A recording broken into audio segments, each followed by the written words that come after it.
All right, top of the hour, Manny. Well, good morning, everyone. Welcome to the 2021 virtual 3M Prestige Dealer Conference. We're happy to have you online with us this Friday morning. It was just a little over a year ago that we were together in Puerto Rico attending the 2020 conference. And the world has changed greatly since then. And Troy and 3M have put together a conference agenda to help us navigate those changes. We invite you to listen to all of the sessions today and next Friday. So without further delay, I'll turn it over to Troy, who will kick us off. Troy? Welcome, everyone. Thank you, Manny. First of all, thank you all for joining us in a unique situation for this year, but we wanted to make sure we could present you with some relevant content. We thank you for taking the time out the early part of the year to give us and reply to our survey in terms of what content you were looking to see. And we essentially built the curriculum based on what you wanted to see. So without further ado, I would like to turn it over to our esteemed guests, Meredith and Lori from Dclrs. I will let you know that you have a Q&A function on your screen. So if you have any questions as we go through the presentation, you're welcome to fill those out, and then we will work to get through as many of the questions at the end of Lori and Meredith's presentation as we can, and then ultimately we'll get those questions answered for you. So without further ado, Meredith and Lori, floor is yours. Thank you. Great. Thank you, Troy. We really appreciate the opportunity to be here. I think it was 2 years ago. We were in Baltimore together and just starting out talking about window film and some federal opportunities.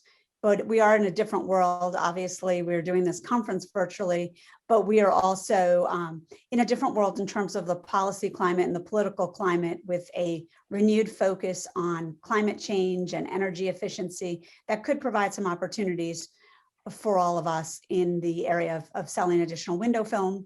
So we look forward to being able to talk to you about that. Before we get started, as you can see on the next slide, I just want to take a minute to tell you a little bit about Meredith and I and our firm, Dclrs. So we are a government relations firm that works in energy and environment policy, both at the federal level and the state level, and we engage in both regulatory affairs and congressional affairs. I think you've had opportunity at different conferences, maybe to meet my colleague David Crow and I. Meredith's been our team for about a year, and she really has a very strong background working with the Department of Energy, as well as working with grants and looking for sources of federal funding. So she's been doing a lot of work over the past year for EPD in some of the states that you all work in, and looking for some opportunities for big scale projects in various sectors, such as schools or hotels or other things. And so we really appreciate the opportunity to be here and talk to you all today. I'm going to turn it over to my colleague Meredith to talk a little bit on the next slide. Hi, everybody. Sorry, I'm trying to get our panel. There we go. Not quite sure where the best place for this panel to be is, but there we go. Like Lori said, I'm Meredith Frankevich. It's very nice to meet you all. This is a very exciting time to be a window film dealer. There's a plethora of opportunities present for window film dealers right now because of the Biden-Harris administration and the Congress's focus on climate legislation. Their renewed commitment to addressing carbon emissions and energy efficiency could really provide a great opportunity for tax or other incentives specifically related to window film and retrofitting the building envelope. There's clearly an opportunity to educate lawmakers about the significant energy savings associated with window film, to establish federal procurement for the installation of window film on federal buildings. Another huge opportunity to educate Congress to include tax credits or other incentives to retrofit older buildings with 3M window film, and possibly even opportunities to work on building a coalition of groups that support incentives to retrofit those buildings in conjunction with 3M window film. So very exciting time to be a dealer. When I say vast opportunities, I mean the federal government is now responsible for implementing plans to reduce their carbon footprint on every building in the GSA inventory, every ship in the fleet. So it's a very good, exciting time to be a window film dealer. Here we go. I'm just going to keep moving our panelist bar so everybody can see the slides, and as we get used to this virtual world. So this was very exciting, and we added this slide as of yesterday because on Thursday yesterday, March 11th, climate czar Gina McCarthy said President Biden made it really clear he sees clean energy as the future, and so we have to look at every tool in our toolbox to be able to deliver that. You can bet tax credits are a big part of that discussion. So she announced this, or was quoted saying this at an online forum yesterday held by the American Council on Renewable Energy. This is very exciting for you all because, as you know, tax credits and incentives are big motivators when considering how you're going to retrofit your buildings to reduce your carbon footprint. How are you going to, best and most fiscally, improve your building envelope? One thing I want to mention on this slide is that tax credits can only be created through legislative changes to the tax code. So federal agencies cannot look to tax credits as an option, but they may be able to have other incentives such as rebates, et cetera. So while we're waiting for legislation to be implemented, there are other things they're going to do in the short term, we think, and Czar Gina McCarthy is alluding to, that can actually help us right now to sell more window film. So here we go. Lori, do you want to take the breakdown of Congress? I'll pass it off to you. Sure. And the reason we're talking a little bit about Congress is, as Meredith said, there's two ways that federal policy can be changed to have additional incentives for window film and for all of us to be able to take advantage of the climate and focus of the administration on climate change and energy efficiency. The first is through legislation. And there is going to be a big move in Congress to pass climate legislation where all of the different committees will look at their parts of the political equation and try to put together pieces that get at the climate agreements that we've all committed to as a country by re-engaging in the Paris Climate Agreement. But the narrow margins in both the House and Senate mean that any legislation has to be bipartisan. Now, there is a procedure that will allow a straight majority vote in the Senate, 51 votes. That's the procedure that was just used to pass the big COVID stimulus bill that we've heard all about in the news. It is not a procedure that Congress can go through often. So there is an opportunity to use this budget reconciliation procedure again to address climate change, but while focusing on trying to do a bipartisan climate change, you're going to look at big picture initiatives where there's broad agreement. One of those is incentives and voluntary measures for energy efficiency. The other are things like creating carbon trading markets, especially for different sectors. So allowing the agriculture sector to get credit for the things they do, allowing carbon trading among various sectors of the economy. For one business has a great reduction in fleet usage and fuel, they might be able to sell credits to somebody who has not made those kind of investments in energy efficiency vehicles for their fleet, for example. So while we do expect that it will be a while before we have climate change legislation, it is helpful to look at some of the past work in the last Congress that has been done. So in the House, which was Democrat in the last Congress, Democrat controlled, there's a select committee on the climate crisis. And some of the things that came out of a report from this committee are some targets that we could see in climate legislation. Again, remembering that this will take some time to come about. That includes, this report did state that there are about 125 million homes and 5 million commercial buildings that use a lot of electricity.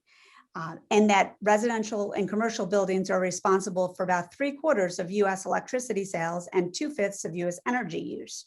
So there is certainly a significant opportunity, and this report does state this, to retrofit existing buildings and create local jobs while reducing carbon emissions and energy bills. And this is a theme you're going to see from the administration and Democrats in Congress, that When we address climate change, we are creating green jobs, we are creating more jobs, so it is a win from the economy. On the other side, you'll hear conversations about too strict measures, taking away jobs, greatly increasing the cost of business. But there are some areas of bipartisan agreement. And one of those areas where there's a real opportunity for all of us is a focus on energy efficiency. On the next slide, please. One of the first things that President Biden did when he came into office is he did rejoin the Paris Climate Agreement, which gives the US economy specific greenhouse gas emissions reductions goals. And he signed a host of executive orders that really create opportunities for window film, for the creation of incentives through legislation, tax credits, through regulations, other incentives that could really create a larger market for window film sales. Thank you. Next slide, please. On these executive orders, one of them relates to climate change. And it really talks about a government-wide approach to climate change and the federal government leading by example. So what executive orders generally can do is it's hard to create an executive order that would impact private businesses or the commercial sector. But what executive orders do is set policies for the federal government. And one of the president's executive orders basically said that every agency of the federal government is really going to focus on climate change, and that we are going to create a multi-federal agency task force that is charged with facilitating climate change policy across the entire federal government sector. Next slide, please. And as part of these executive orders, the president talked about considering federal procurement and products made in America given and using a preference for union labor. And so these are two themes you're going to see across every aspect of the federal government, whether it's foreign policy or energy policy or healthcare policy. There's always this underlying issues about union labor, racial equality, environmental justice, and climate change. And those themes will be pervasive throughout all aspects of what the administration tries to do. The goal is to increase funding, federal funding to spur innovation, commercialization, and deployment of clean energy technologies and infrastructure, focus on federal government purchasing not only products made in America, but that really further that clean energy technology and infrastructure goals. And there are other actions that the administration and different federal agencies are looking at where they can support climate-friendly technologies and investments. As you can see on the next slide, the administration created a federal task force, and that is going to be led by several federal agencies, including the White House itself and the domestic policy gurus within the White House, as well as the Environmental Protection Agency, the Department of Agriculture, the Department of Energy, and the Department of Interior. And these agencies are leading a federal response to develop plans to help the federal government achieve its climate goals.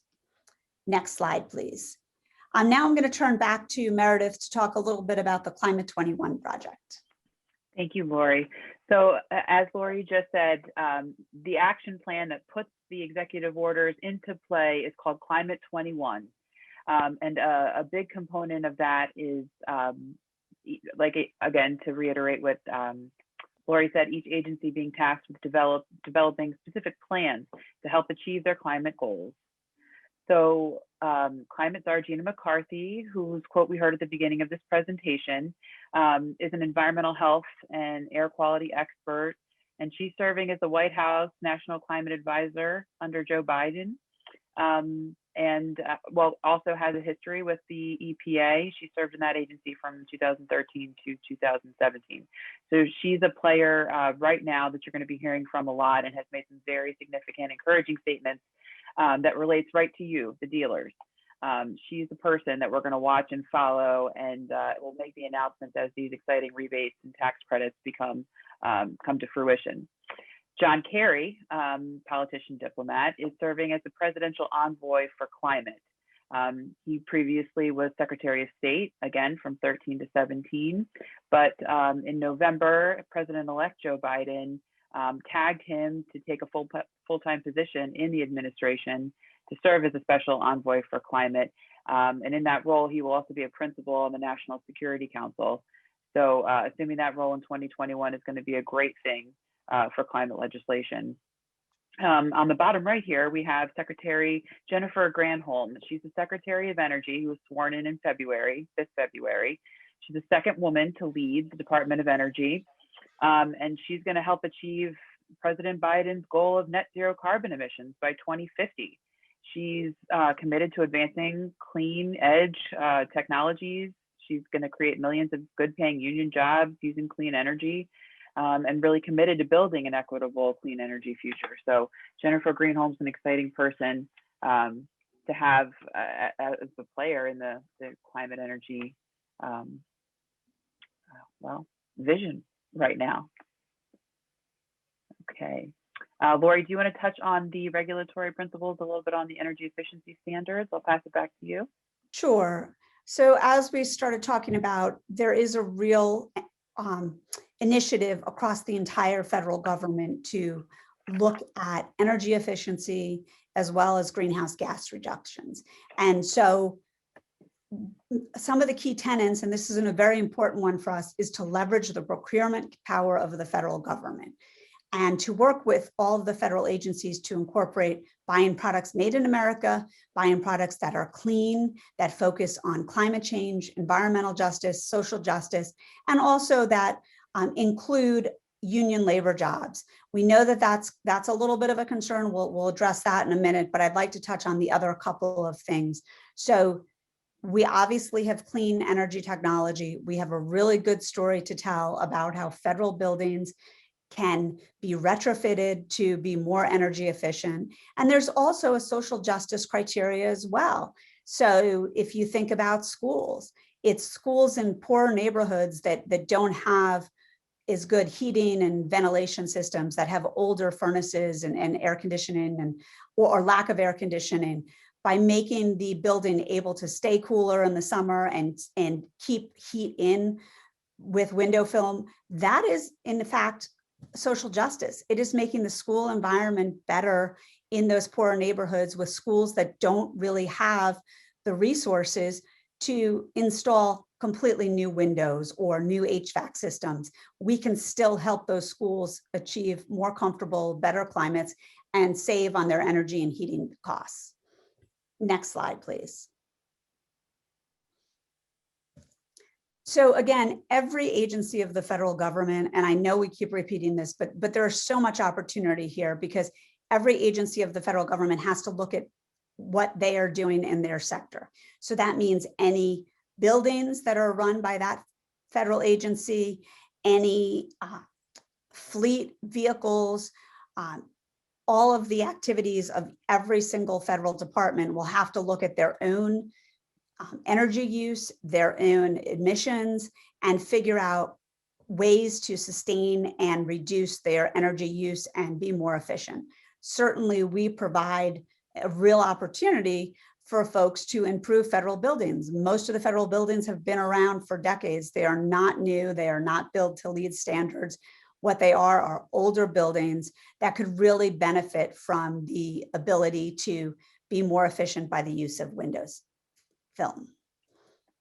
On the next slide, I'm going to turn back to Meredith. Thank you so much.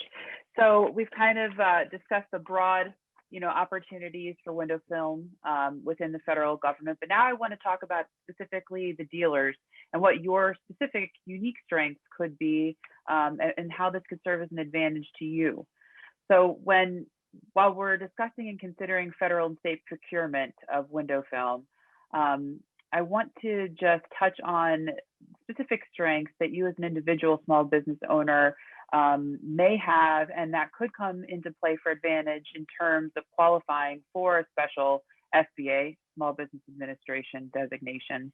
And I've highlighted several of these on this slide that you can browse. Essentially, based on a contract size and type, so versus a sole source contract versus a joint venture, Between 3 and 5% of federal RFPs are set aside contracts and that are only available to these specific designations. So 2 or more businesses can pool their efforts by forming a joint venture to compete for a contract award. A joint venture of multiple small businesses can still apply, and as long as everybody qualifies for the small business set-aside contracts. There's an interesting mentor protege program within the SBA. So folks, maybe a smaller small business can join in a joint venture with a quote mentor, which can be a large business awarded a contract and kind of subcontract on there. Again, through these set-asides reserved specifically for small businesses with these designations.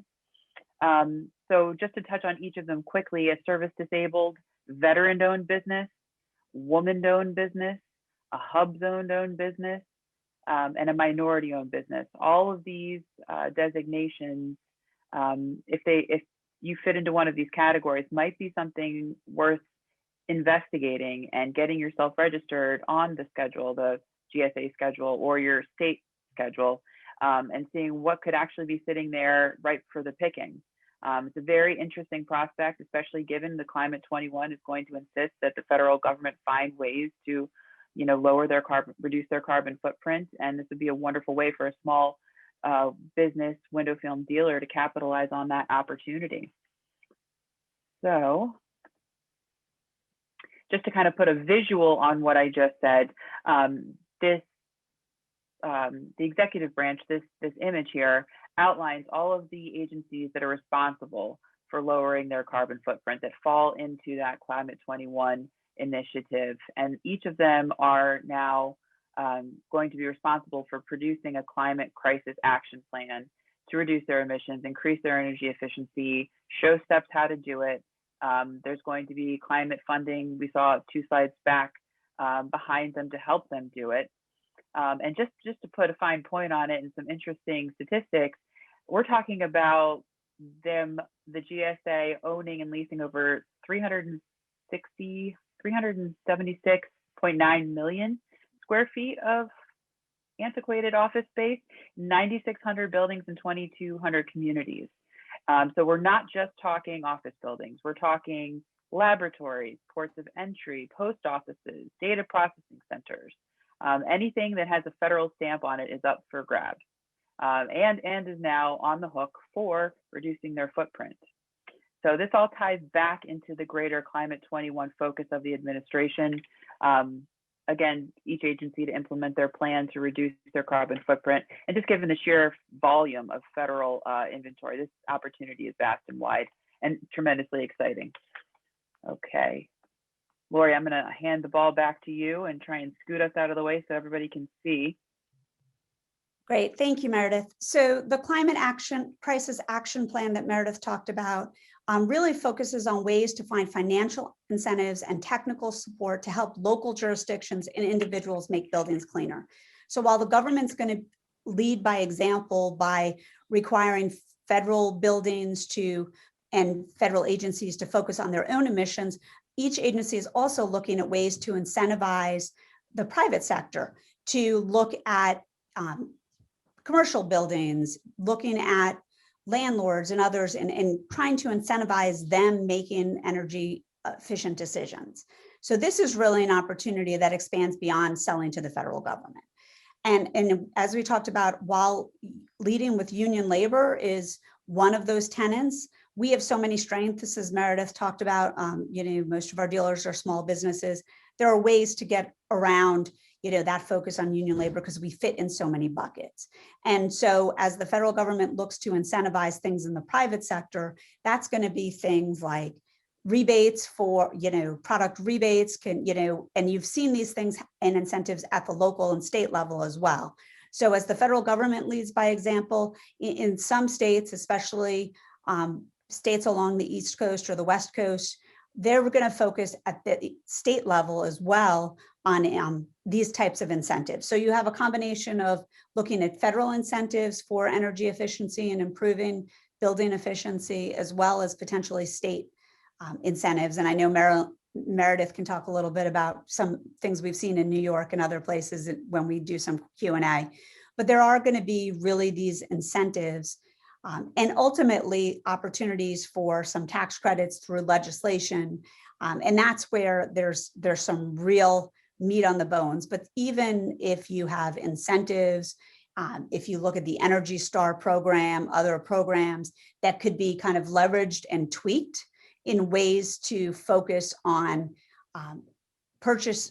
incentives for the purchase of energy efficiency technology, and certainly window film fits into that. And so there's really a clear opportunity at every level of the government, whether it be the federal government, whether it be federal incentives for the private sector, or whether it be state governments, to really educate lawmakers about the significant energy savings associated with window film and how fitting older buildings with window film is really a cost-efficient option that will allow the businesses, the property, whether it's a government property or a privately owned property, to achieve meaningful energy reductions and get energy savings goals, as well as cost reductions.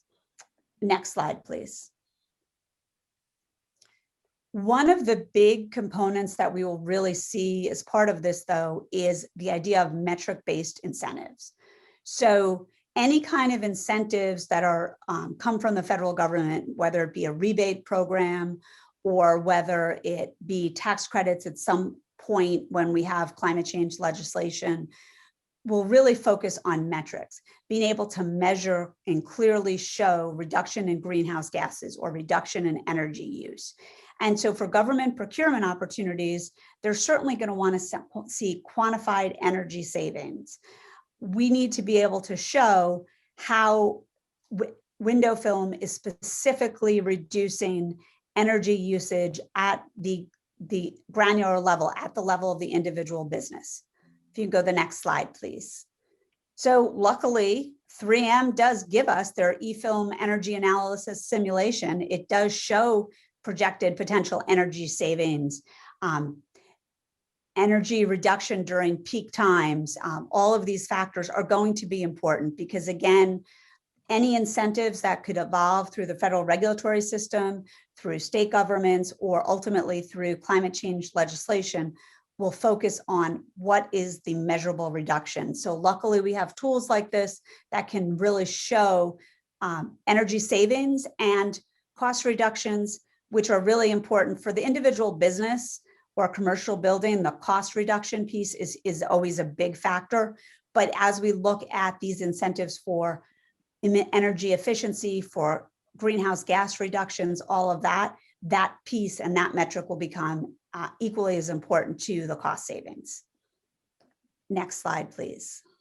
So with that, we don't really want to spend a lot of time talking. We really want to use the remaining time to have a dialogue and take everybody's questions. So I'm going to turn it back to Troy, and he's going to field some questions from all of our members, all of our dealers. Yeah, so feel free to share any questions that you may have with Lori and Meredith. Certainly, I want to take the time to say thank you to them and their effort today to kind of keep us in the know. This is a fluid situation, obviously, and you can see just the beginning of this is pretty exciting, just the kickoff, if you will, of the potential that's coming down the pike for us. But I think it's also important that as you see the opportunities that you start laying those seeds so that when the rubber hits the road here, that would really position you to be first in line because all of our dealers are far more knowledgeable, certainly, than the competition would be. So again, anything you can do ahead of time to piggyback on some of these agency works, things of that nature, would serve you very well, whether it's getting involved with various small business organizations and or identifying some of the federal buildings in your local market. And I can help you with that as well. So this way we can put together a local plan as to how to go after these federally owned, federally managed buildings that we know are going to be responsible and accountable for reducing their carbon emissions footprint. So anything we can do now, like communicating, marketing to some of these entities about the carbon emissions reductions, the energy cost reductions, to plant those seeds now. And as that funding, those grants, those rebates start to come through, you're there, you're first in line. You're the one who maybe educated them that this was coming down the pike. To that end, I had a college presentation last week, and I was able to impart some of the knowledge that Lori and Meredith had shared with me, and I was able to alert the college and university campus that these things were coming down, and really gave us a leg up to stay connected with the customer, and then get our metrics there, do a site survey, begin to do energy cost simulation. So again, any of those seeds you can begin to do now. When this all rubber hits the road, you're right first in line.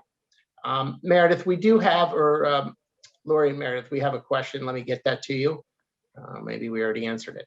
All right. Chat. Let me see where we are on that. Can you talk about PACE, property access, clean energy, please? Sure.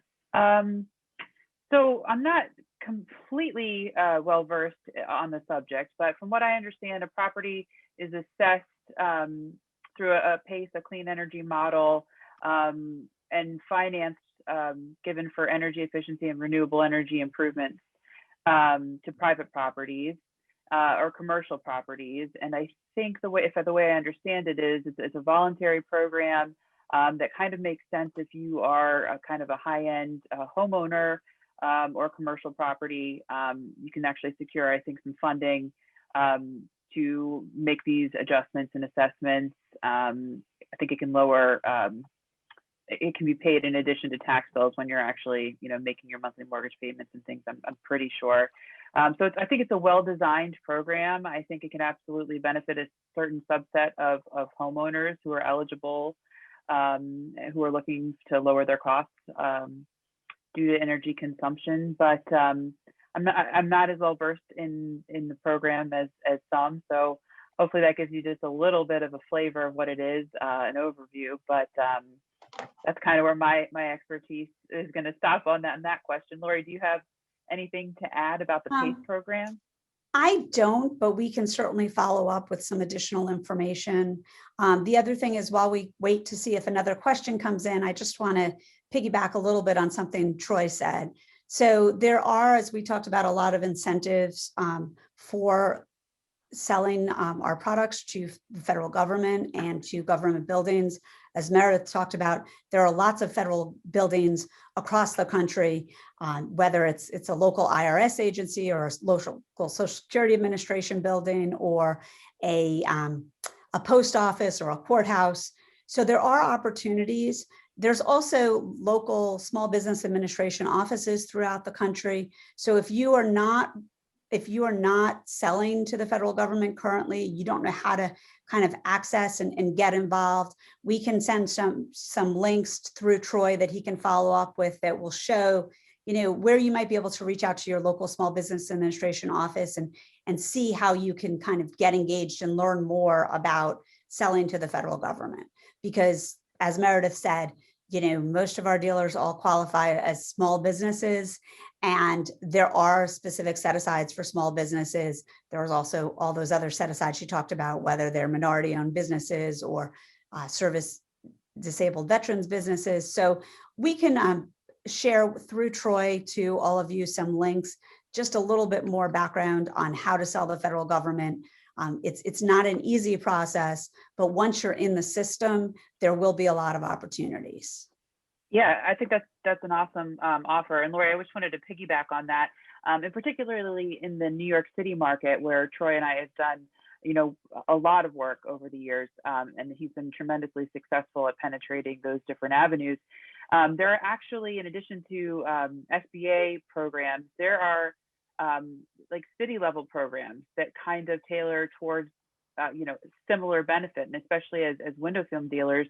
Like specifically, one example that comes to mind that Troy and I worked with last year is the New York City Retrofit Accelerator program, right within the mayor's office, Mayor of New York City.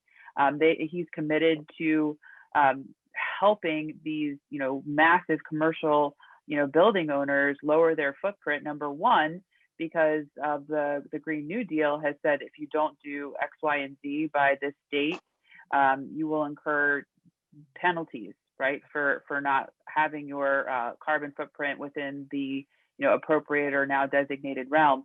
And so they have entire departments and programs outreaching to folks, trying to help them do that. And window film, the building envelope there is a huge part of the conversation.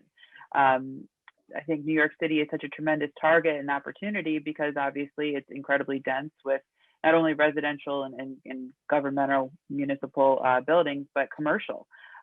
Huge landlords, huge real estate developers and owners that have tenants and they don't want to pay extra every month. I mean, it'll cut right into their bottom line. The fines are pretty substantial. So they're actively looking for ways not to, number one, impact their building facades. If you rip and replace a bunch of windows and now you've got a building whose weight is being redistributed, that's a huge number one engineering concern. Number two, you have to find a place to dump all those windows. Now you have waste and now you got to pay to replace them.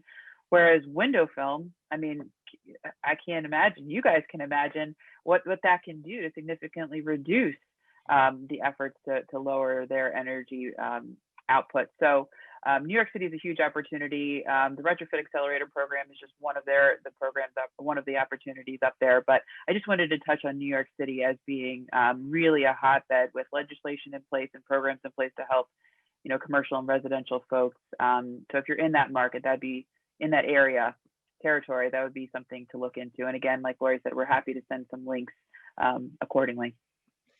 Lori and Meredith, another question coming in. I'm working with a company that manages office space occupied by government agencies. Will property managers start getting requests or inquiries from government tenants? How best to pursue? I think that's an excellent example of where there's some real opportunity. So a lot of government agencies are housed in private office buildings or rent commercial space. But every federal agency will have to have a plan. So talking to property managers and saying, they're going to be, every federal agency has to reduce their carbon footprint, show energy efficiency.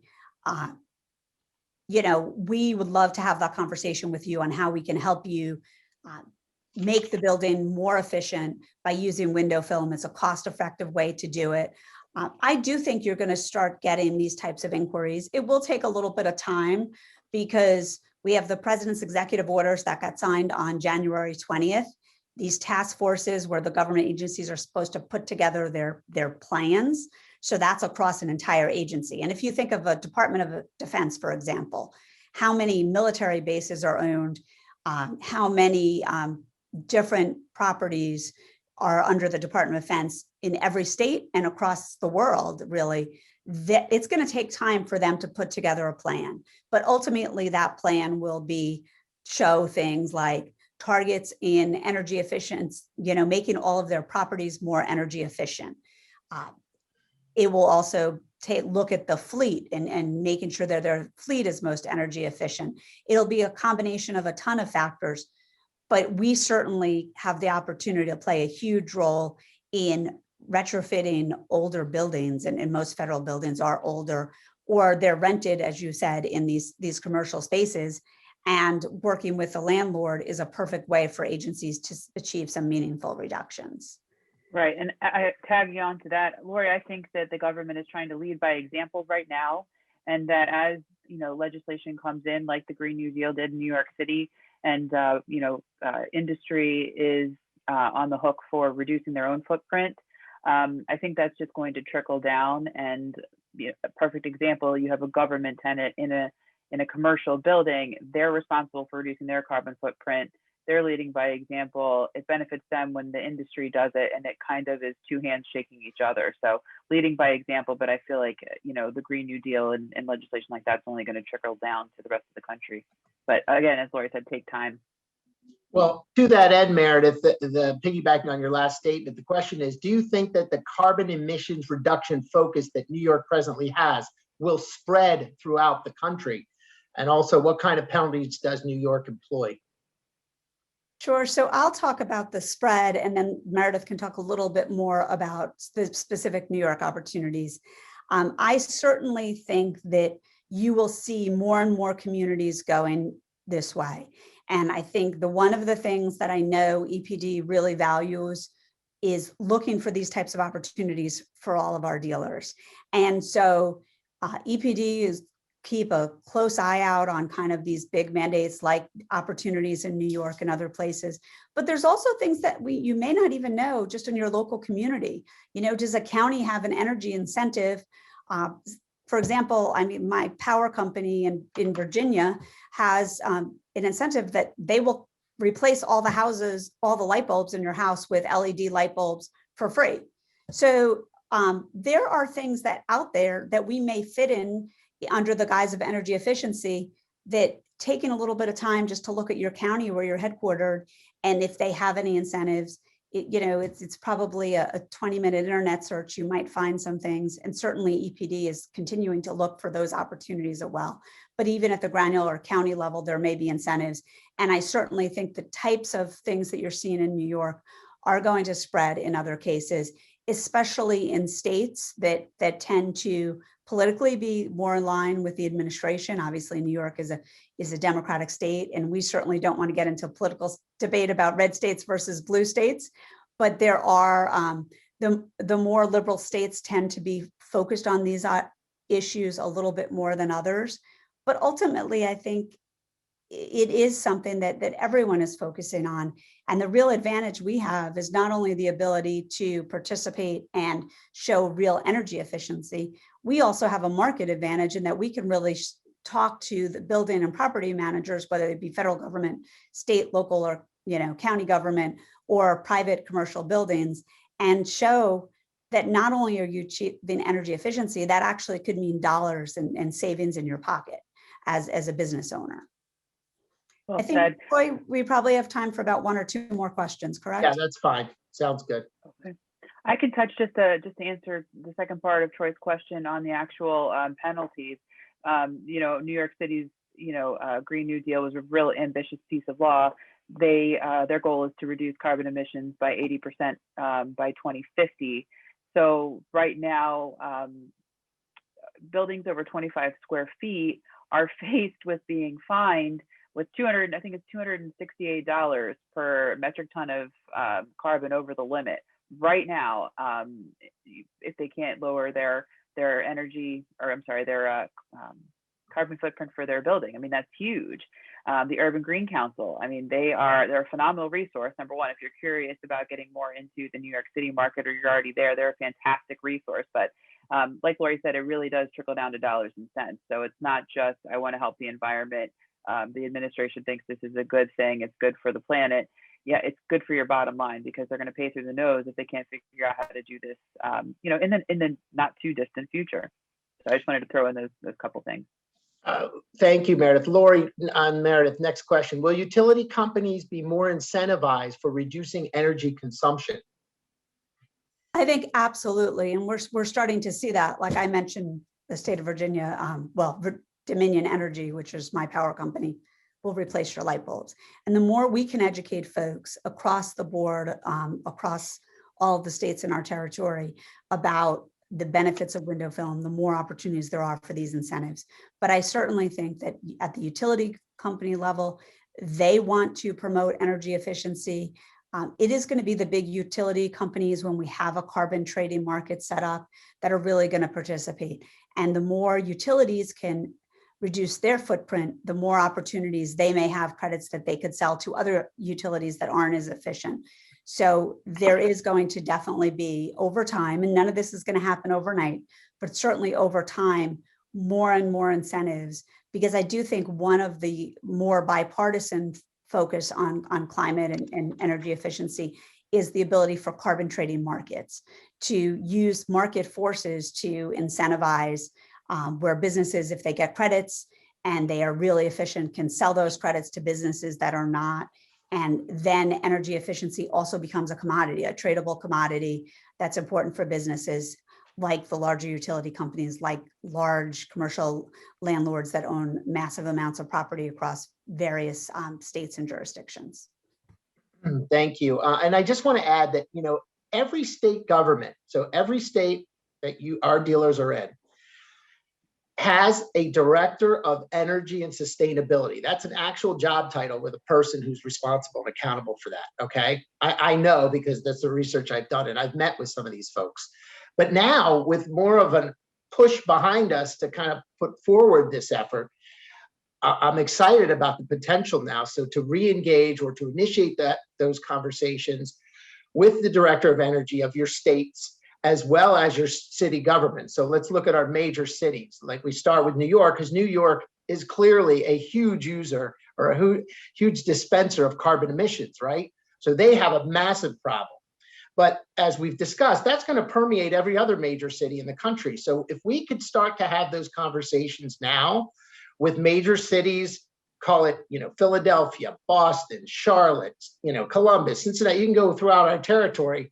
And we get meetings with the director of energy and sustainability for that city government, that we look to do a state meeting and make our presentations around how film can help them and the different technologies that we offer.